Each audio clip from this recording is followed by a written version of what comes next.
This is WPSL Port St. Lucie, the talk of the Treasure Coast. Is a paid program. The content is provided by the advertiser. WPSL, its staff, management, and ownership are not responsible for the content. Investment involves risk. Prior to making any investment, an investor should meet suitability requirements. Past results are not necessarily indicative of future performance. Neither the opinions expressed nor the information provided constitutes a recommendation to purchase or provide investment advice. The material presented is not a substitute for obtaining professional advice from a qualified person or firm. Securities offered through Centaurus Financial, member FINRA and SIPC. And now, the host of the Team Martek Hour, Joe Martek. No, Joe is out of the country on a cruise with all of his ex-wives. Happy day. Good morning, everybody. I'm Alan Love, and I am sitting in for Joe for the next 2 weeks, and it's a pleasure to have all of you listening today. And we are going to have with us today two wonderful people. As a matter of fact, besides Joe, who's in the Bahamas enjoying himself safely, hopefully, we have the two original cast members of Team Martek besides Joe. The most wonderful insurance agent I know, Dan Warren, and the most wonderful trust and estates attorney I know, Greg Fasula. Good morning, gentlemen. Good morning, Alan. And it's a pleasure to have you here. And usually at the beginning of the show, we talk a bit about politics. I first of all want to give our phone number in case you want to participate in any discussion or you have any questions regarding Team Martek. Of course, Joe handles financial services, Dan handles insurance, Greg handles trust and estates, and then we also have Mike Paulus, who is an excellent mortgage broker, and Victoria Lloyd, probably the hardest working real estate person in the area, as Joe says.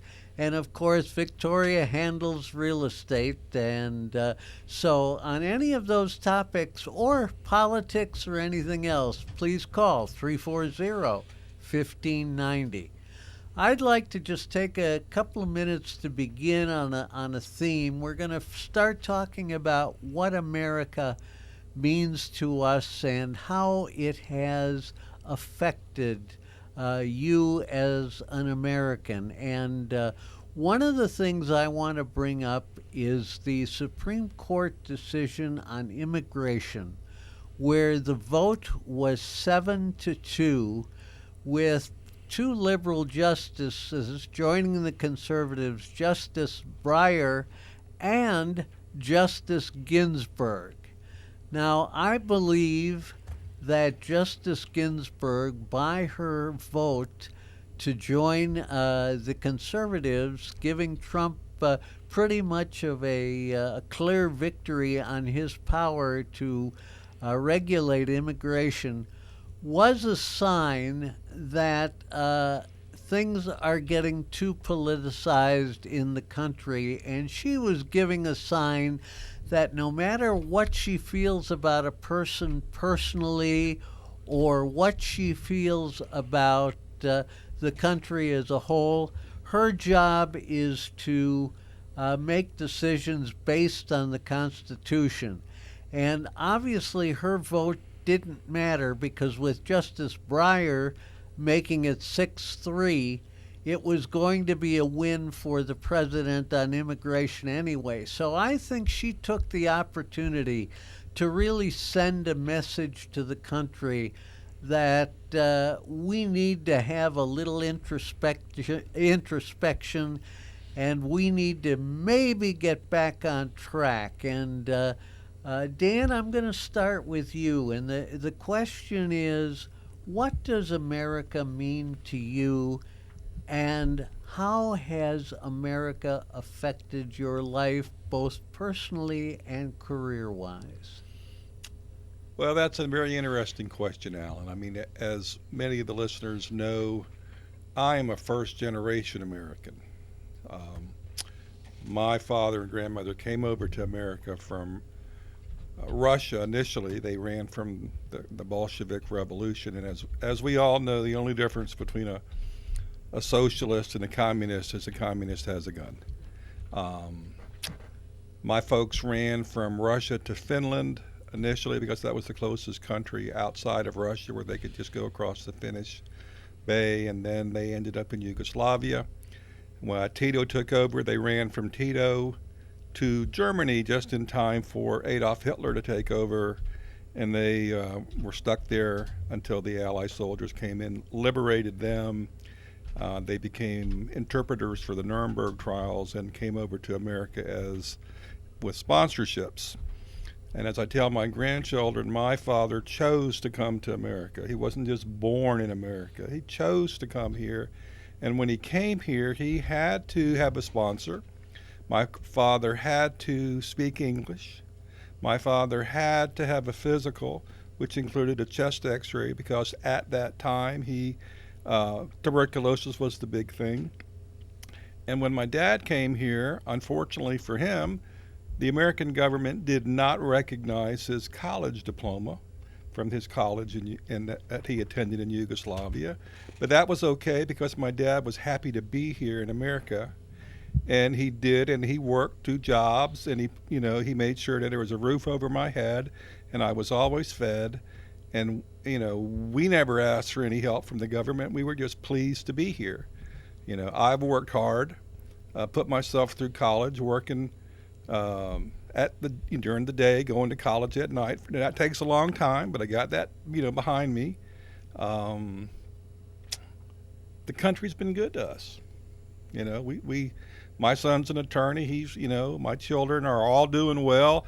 It didn't happen instantly, but we did what we thought was expected of us. We got educated.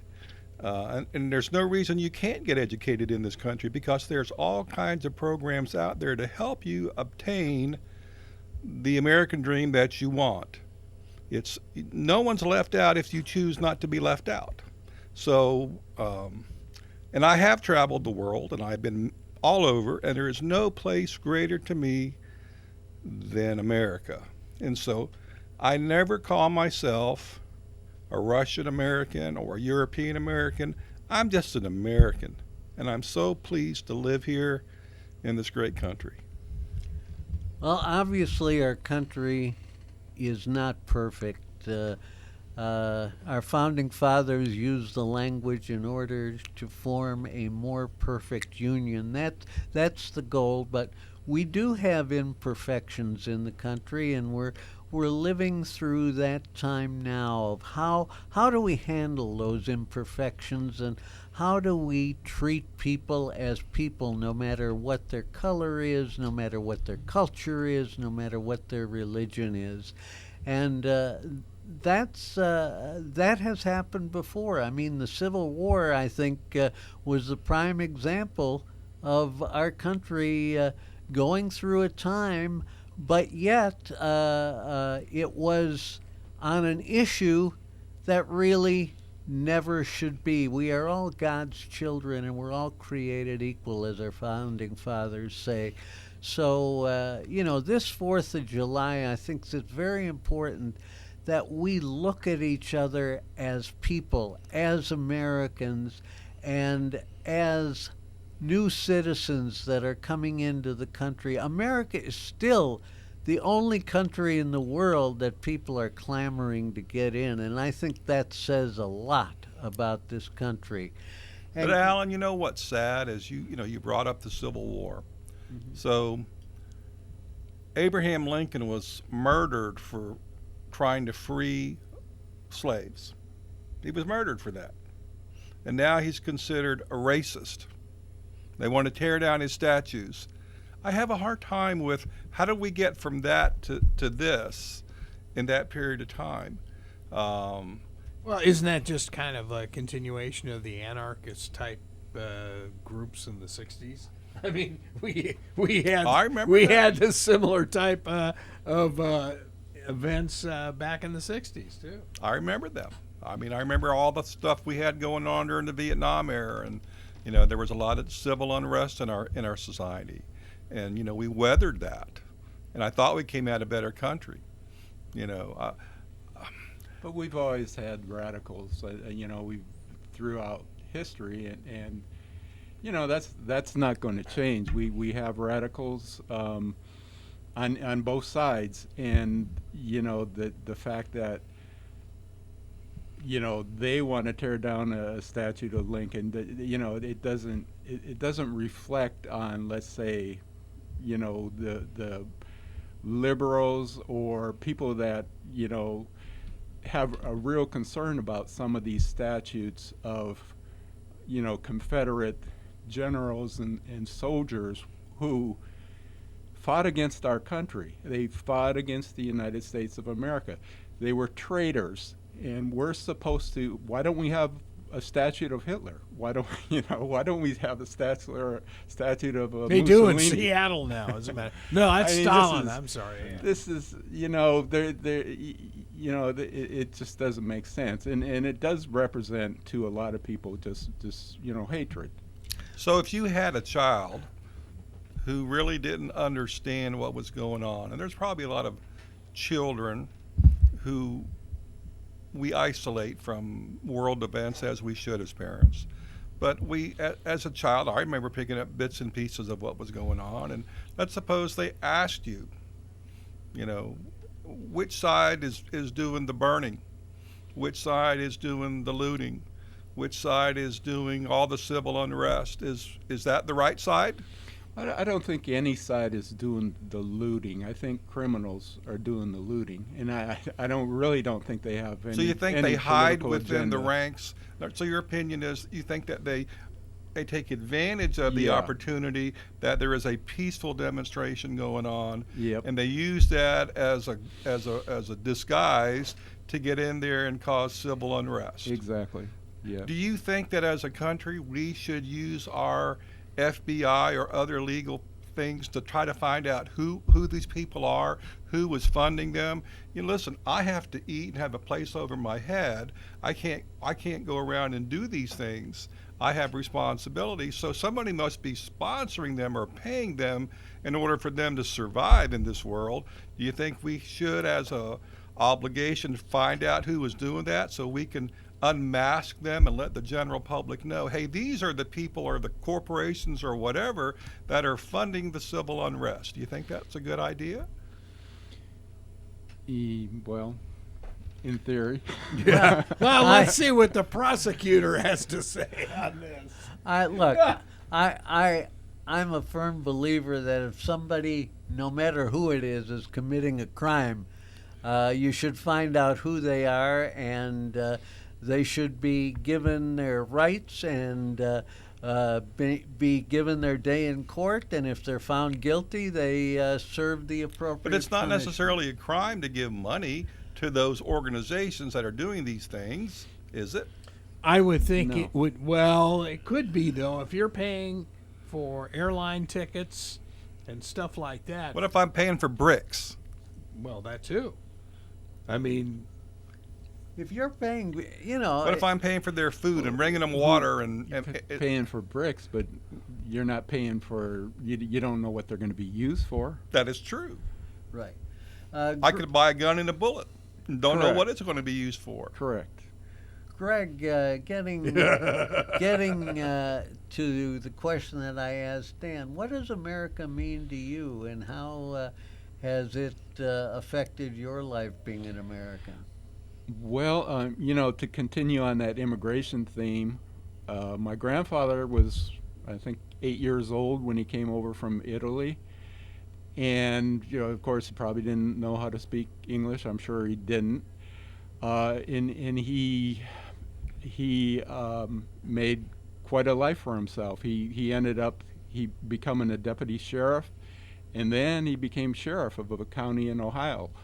So basically, it's opportunity. It's opportunity. If you want to work hard, you want to, achieve something, you can do it. That goes without saying, I think, but there is another side of the coin that some people in certain parts of the country, their schools were not funded by local governments as strongly as other schools in the district were, and there were government policies that put a crimp in things. The one that I talk about most was the first year that I was a prosecutor in Milwaukee. I was doing welfare fraud, and the major welfare fraud case was the woman receiving benefits, taking care of the children in the home, but daddy was also living in the home, and the policy was that daddy had to leave the home. Well, in the black community in Milwaukee, what that did is it took away a strong male father presence from the home. And black families in Milwaukee back in the 60s and 70s were very religious. They were wonderful people raising their families just like anybody else. And that policy led to 2 generations of not having that strong male presence in the home. And it's affected not only Milwaukee, but a lot of our major cities that have a higher population of minority people in it. And it's a shame, but what it shows is if you don't have good leaders and good government policy, you can affect people's lives very, very adversely, and they can't do anything about it. Now, hold on. Let me ask a question. So what you're telling me is you have a minority woman with children, and the husband, if he lives in the house, they get no benefits. But if he leaves the house, they get benefits. Is that what you told me? No. The husband was living in the house. The woman had applied and received benefits. The fraud was the man was living in the house and was employed. So what you're trying to tell me is the fact that he was there and his income would have put them over the limit to receive benefits. Right. Well, I can understand how that would be considered fraud. Right, of course. What the government should say is if your household unit makes below X dollars, then we need to step in and help. In fact, Alan, what I have said, which I would have never said years ago, is I would want the government to give that family a guaranteed job, not a guaranteed income, but a guaranteed job, because I would like those children, because you just said it affects the children, I would like for the children to see their parents go to work every day. So work becomes the norm within the household, and the expectation of the child in his mind as he grows up and gets older is just like mom and dad, I will get a job. Of course, I covered both Watts riots. And in 1965, was an assistant manager of a grocery store right on the edge of Watts in Compton. And the neighborhood folks would guard the store for us against looters and stuff like that. So, they took it into their own hands. But my problem with, that, and of course, I lived through the Rodney King riots too, is nothing's changed. That's the problem, and it's been government's fault. Absolutely. The schools, they're not the same. No. They're not the same at all. If you go to East LA, if you go to South Central, they're not the same as Beverly Hills. Now, obviously, Beverly Hills, bad example because it's a private it's city. a little extreme. But in other areas of LA. Well, even here in Fort Pierce. No, right. Even here in Fort Pierce, I've had the pleasure and the privilege to deal with many black professionals and business owners in our community because of what I do for a living. Mm-hmm. And I've got to know these men on a friendship, personal basis, to the point where we can give each other little digs and stuff and get to know each other on a very personal basis. And I remember a conversation I had with a friend, and he goes, Dan, I never really wanted to go to your school anyway. He goes, what I really wanted was, as Alan alluded to, I wanted the same good books. I wanted the same equipment. Yes. He goes, Yes. I certainly didn't want to be bussed across town.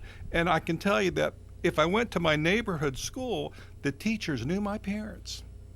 They knew who I was. They wanted me to succeed. He goes, what's happened is it's disintegrated because we have numbers to fill and we have to be able to account for every little widget and digit. He goes, that's not what we wanted. Now, that's from the horse's mouth to me. Sure, to me, sure. you. No, I get it. And I believe that because I played a lot of sports with a lot of minority men. Believe me, they were in fear of their father and mother. They knew what the expectation was. They knew what their family expected of them. And in most cases, they succeeded because they had that family unit, as Alan alluded to, which pushed and allowed them to achieve their part of the American success story.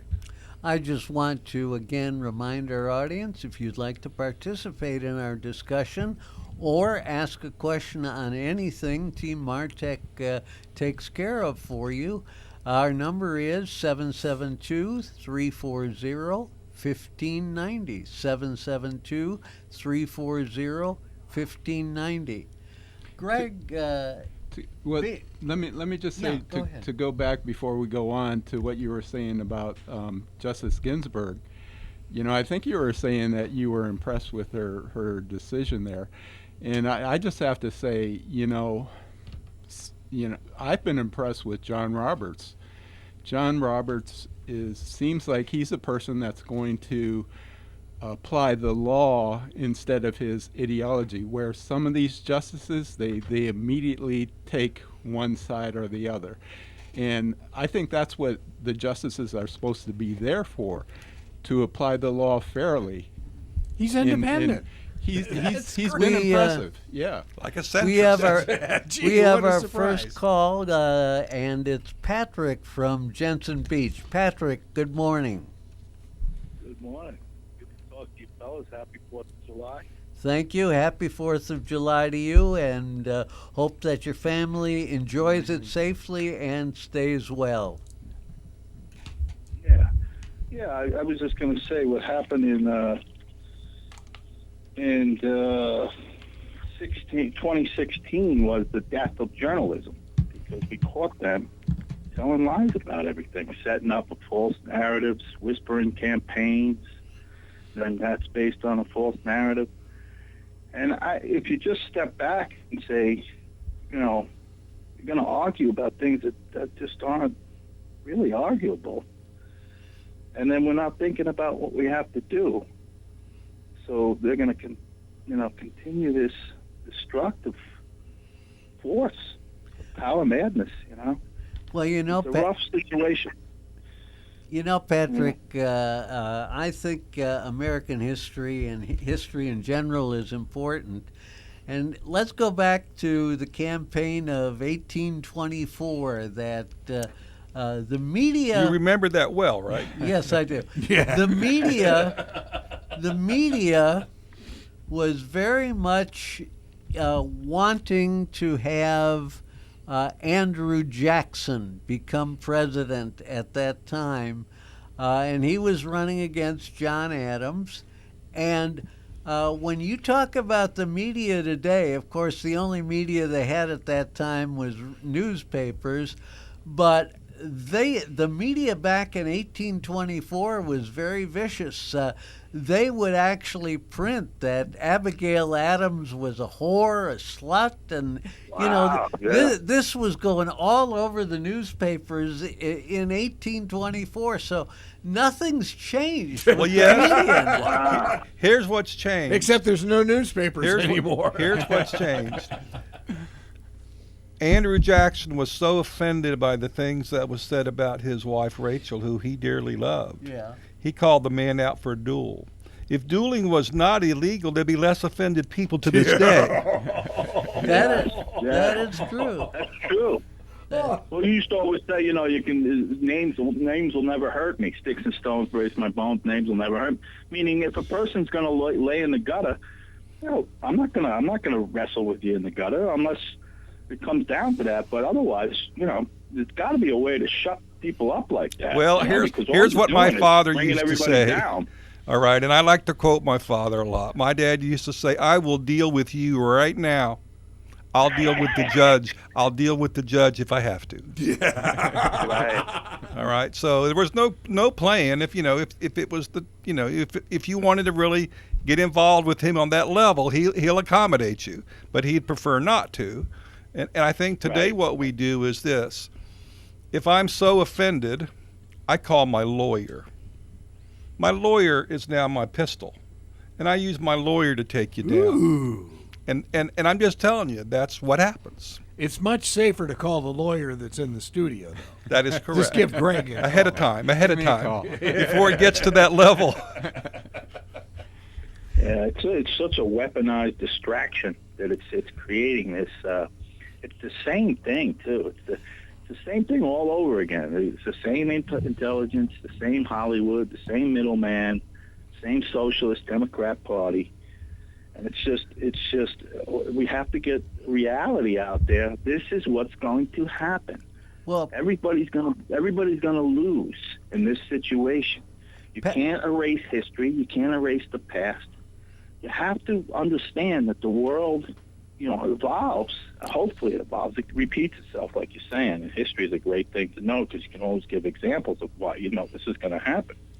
Patrick, I think one of the things that's happening, and I'd like to see your opinion on this, is that what is happening is there is a large vocal minority that the press is covering, but the silent majority that makes up people like I think people in this room and you and others, when things happen, why aren't we out on the streets with our signs? Why aren't we calling our politicians and saying, this has got to end right now, otherwise you're out of office? Because we're working. That's like I just said. I don't have time to do those things. I have to get up and work every day.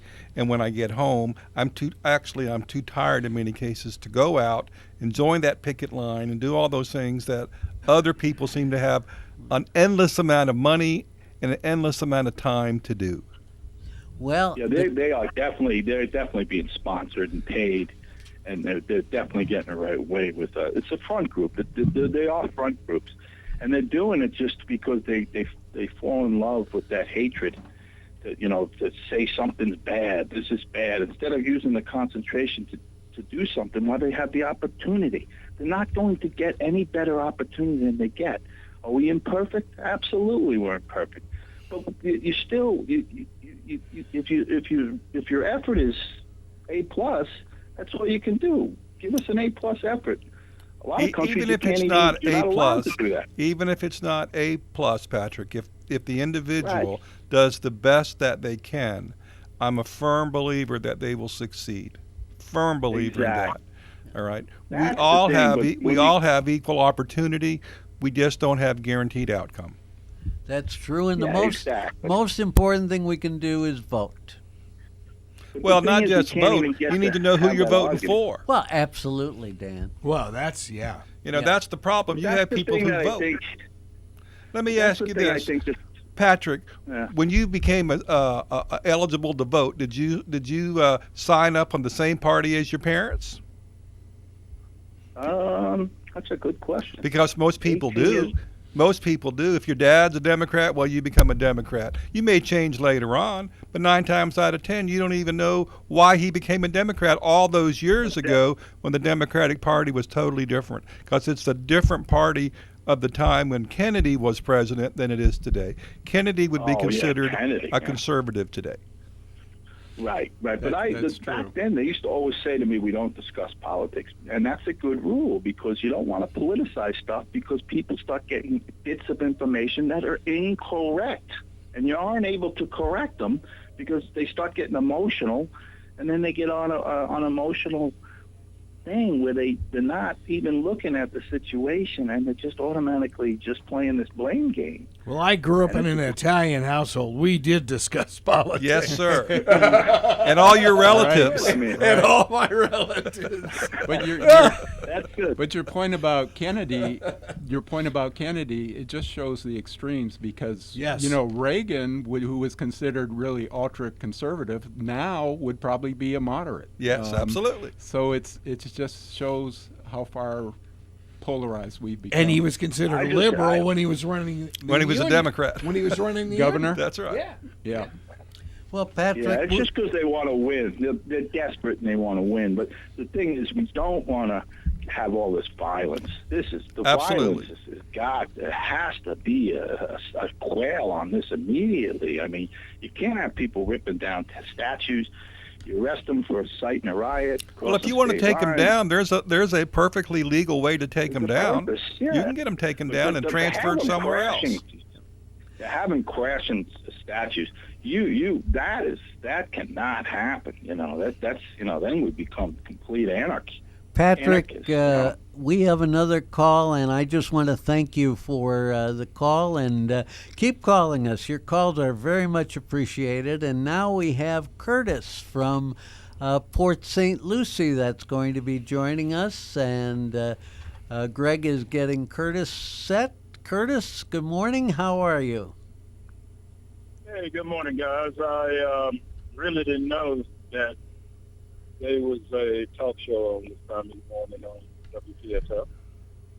Well, now you do. It's basically a financial and show regarding trust and estates and Insurance. But we always welcome politics, at least for part of the show, and because it's July 4th week, we're talking much more about that. So you are very welcome on the show, Curtis. How can Okay.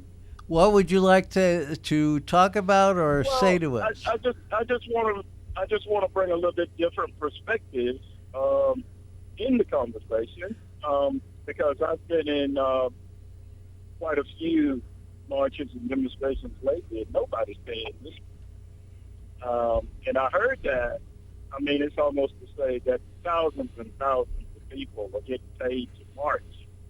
And that's not true. It's because they believe in a certain thing, and they're willing to fight for it, which the fight is the march. And that's the way that goes. So, and I respect that. I respect that. I've been involved with what I consider to be peaceful protests before. I have been involved with many of those, and no one paid me.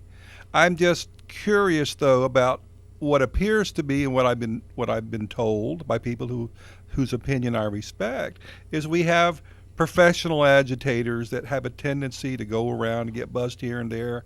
I mean, I have seen that. I have, with my own eyes, so it's not like it's made up.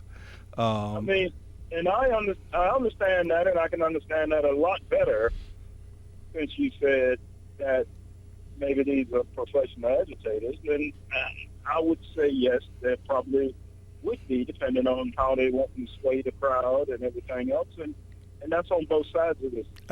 Do you think that a professional agitator, Curtis, sort of hijacks the reason you're there? Well, it may be so, depending on who's looking at it and who understands exactly what happens out here in society. I mean, I understand what happens. Do you think that that type of person perhaps emboldens people to do things they wouldn't perhaps ordinarily do and get caught up in an unlikely atmosphere? Yeah. Oh yeah. But I would hate to make the public think that all of these people are out there marching because they're getting paid by somebody. No, Curtis, I don't think. If I gave you that impression, I apologize for that. It wasn't my intent. Right, my intent was to say, hey, there's so much going on out there that doesn't seem to be like the average guy like you and I who work for a living and then go get involved, that I'm thinking, well, perhaps we should know who's funding these people. But I agree with you, Curtis. Well, I mean, the vast it could be majority of the people out there, they are not paid. They are doing it voluntarily, and they are doing it for a good cause. Right. And the problem is when you have, some of the violence that occurred early on, it takes away from what the good cause is all about. Hey, Curtis, knowing you're from New York, your thoughts on the $1 billion police cuts of the NYPD by the mayor? Say that again, sir. I couldn't hardly hear you. Okay, the $1 billion police cuts named by the mayor of New York City today. And wasn't that cut in the policemen who are at schools? That's where a lot of them were school That's where most of that officers. money comes from, the resource officer program. Yeah, but I mean, you're a New Yorker. What do you think? No, I was born and raised in West Palm Beach. You sound like a New Yorker. Riviera Beach. That's Go back to New York. I'm just kidding. I did go to a public school. Yeah, where'd you go? Because I grew up in West Palm. I went to John F. Kennedy. Okay.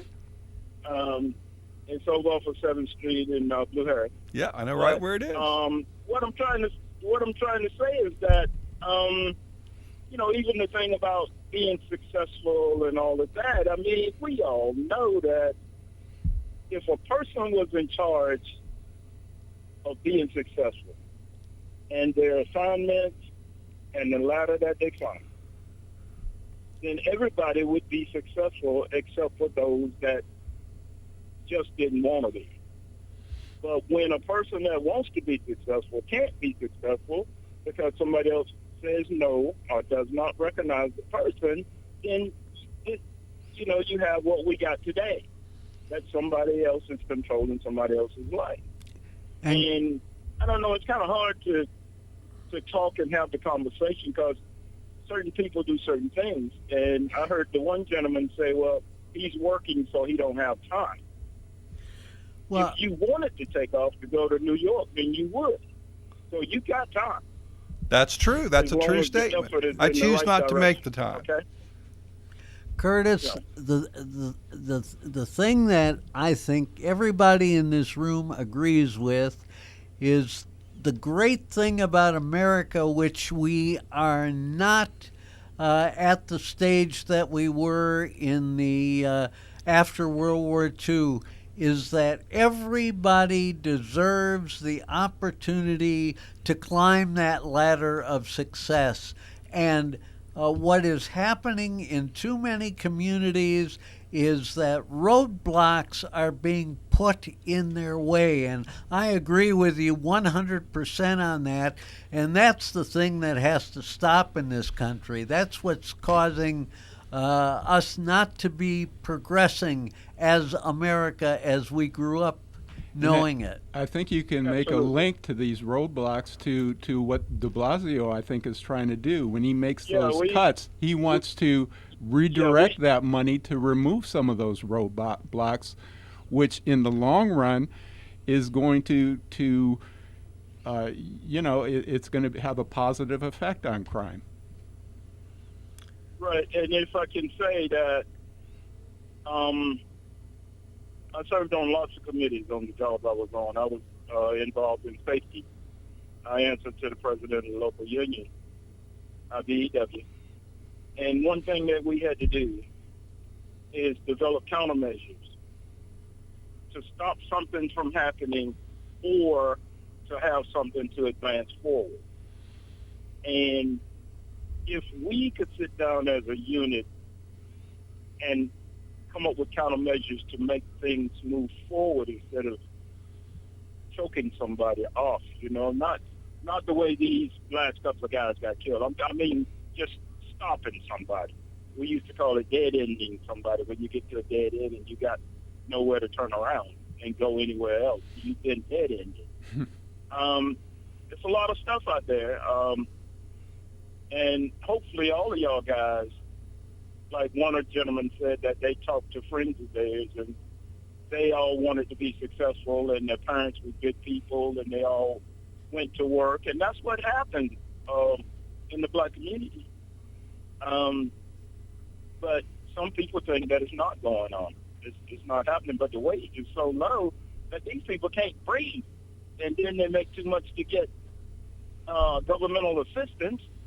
They might be over by $5, and that takes them out of getting some extra help or some extra food. But I appreciate y'all having your show, and hopefully everybody will start calling in talking. Well, on Curtis, the day that you picked to be politics. Curtis, thank you for your contributing to the show. What you say is very, very much what America is about, that we can share opinions without animus, without calling names, and that's extremely important. And love to have you spread the word about the fact that WPSL does have a talk show at 11 o'clock on Wednesday mornings. And thank you so much, Curtis. All right, thank y'all. Have a blessed day, Curtis. All right. Yeah, he's a regular caller to Rudy's show at 6 o'clock on Wednesday. So, yeah. Well, we need a lot more dialogue like Curtis provided this morning, and it has nothing to do with skin color or anything else. It needs we need to get this country back on track. And well, Alan, I can't define what track we're off. Well, here's the thing, and we've discussed this before. It costs more money for me to send you to prison than it does for me to send you to college.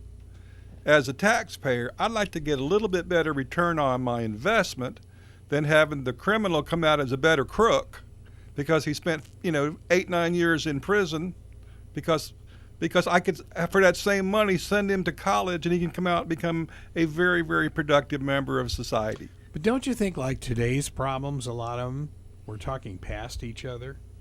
Oh, rather absolutely. than to each other? Oh, absolutely. Absolutely. We know that. But you have, as Curtis said and as I said, well, you have people who are in there whose goal is to separate us. And they're to separate us by causing acts of violence and saying to the general public, look what these protesters are doing. Well, that's not what the protesters are doing. That's what the anarchists are doing. But they're grouped in there because that's what we as the general public see on TV. Right. And that's sad. Absolutely. Greg, I've got a question for you regarding your background. Obviously, you went to the University of Alabama Law School. Yeah. But he even graduated. I did. But what led you? I did.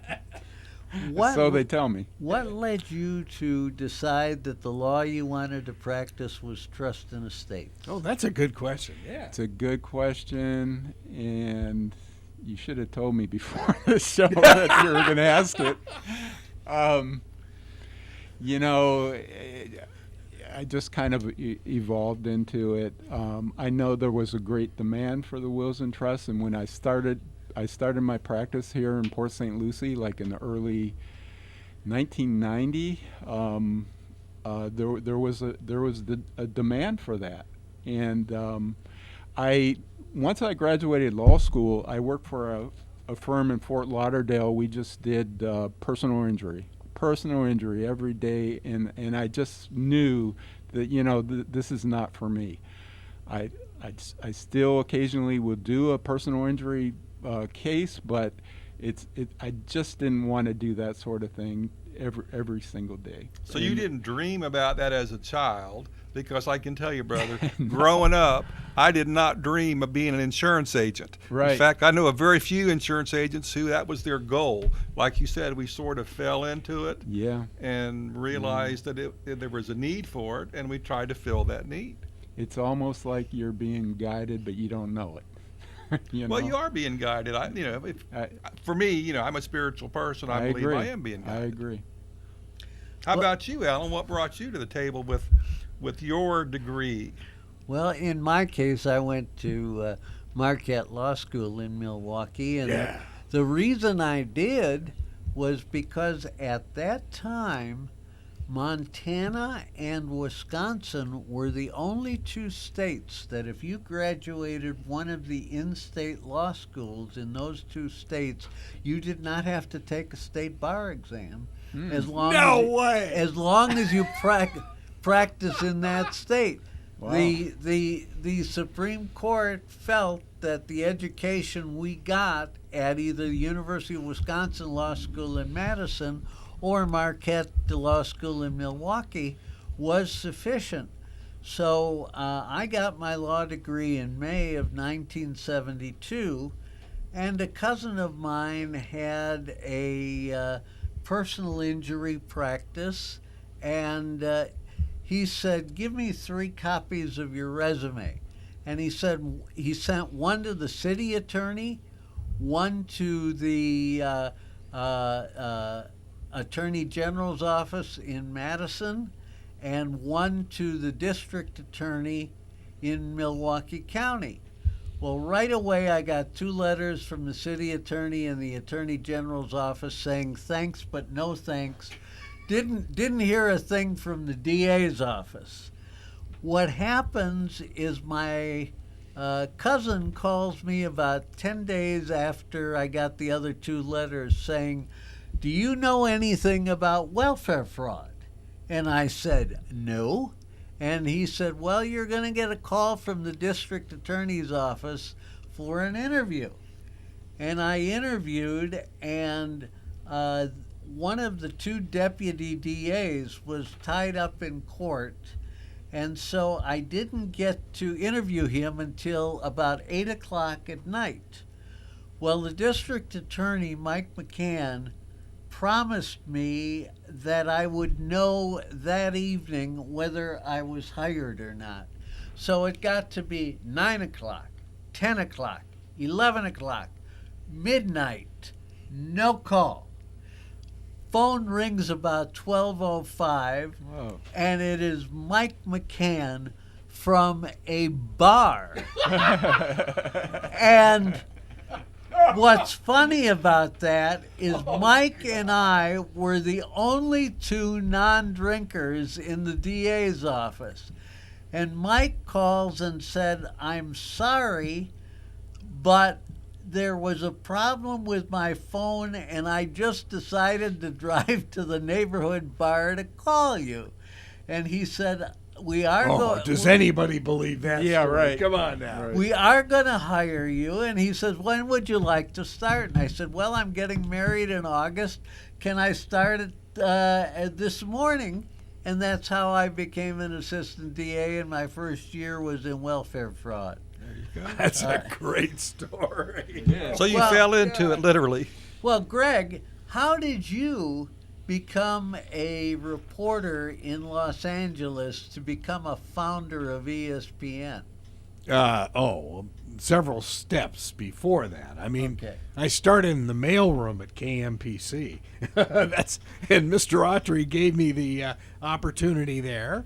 Moved on to become a writer over at KTLA on the same lot, again with Mr. Autry, and then became a news director in Santa Barbara radio for 2 years, and got into television.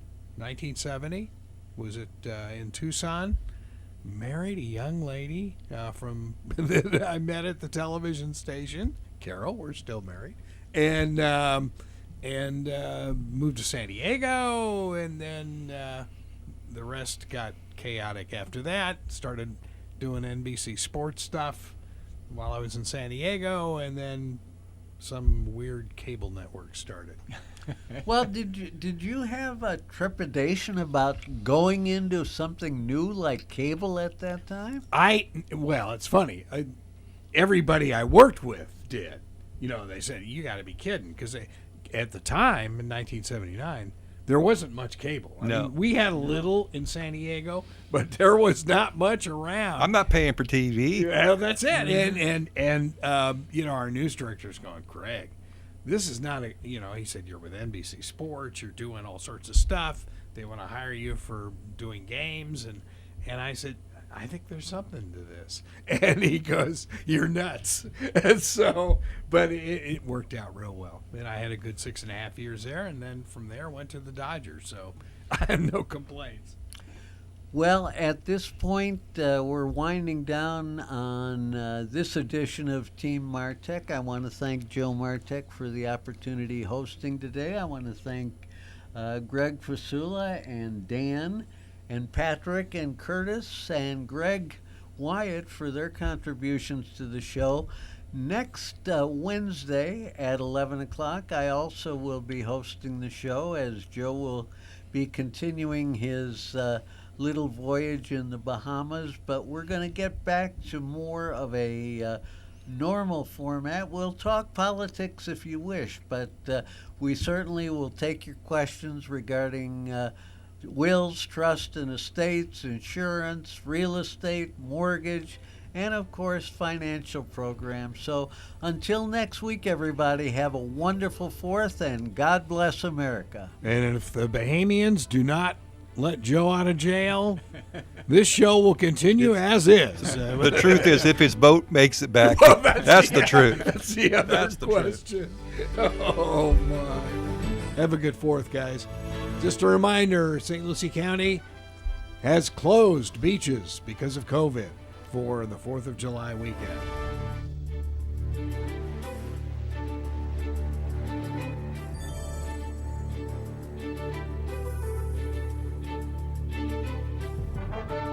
You've been listening to the Team Martek Hour. The Team Martek Hour is a paid program. The content was provided by the advertiser. WPSL, its staff, management, and ownership were not responsible for its content. Investment involves risk. Prior to making any investment, an investor should meet suitability requirements.